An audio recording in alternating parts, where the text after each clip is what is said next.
C'est pas mal, c'était nul, mais... Je sais pas quoi faire de mon corps. Aujourd'hui, je t'amène dans une caverne d'Alibaba du vintage, un showroom rempli de pépites de seconde main. Tu vas kiffer, c'est parti. Oh, c'est beau.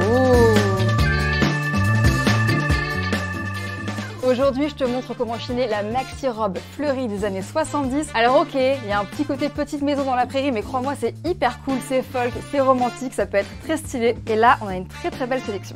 Oh my god. Est-ce que je vais acheter une robe ou vais-je me contenir?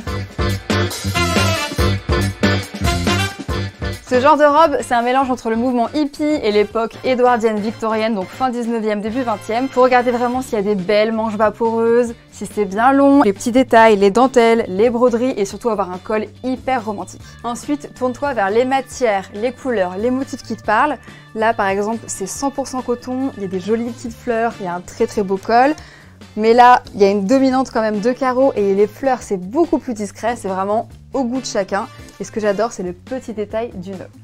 Et si jamais tu as le sentiment que la robe est beaucoup trop longue pour toi, t'inquiète pas, ça se reprend très facilement chez un repriseur, c'est pas très cher. Mais surtout, une robe vintage, ça se sait et c'est ce qu'on va faire tout de suite.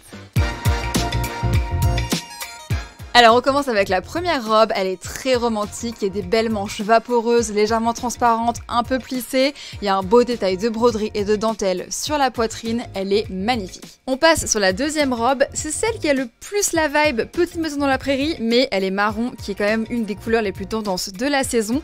J'ai un peu galéré avec les 10 000 boutons sur le devant, mais elle est super mignonne. Et on finit par ma robe coup de cœur, c'est la plus longue, alors elle a des beaux détails très 70s, par exemple le plissé sur la jupe, il y a des smokes au niveau du buste, et alors ce que j'adore ce sont les manches tout en voile, légèrement fendues sur l'épaule. Et voilà, maintenant tu as toutes les astuces pour trouver la parfaite maxi robe des années 70, et on se dit à très vite pour un nouvel épisode de Vintage Tips.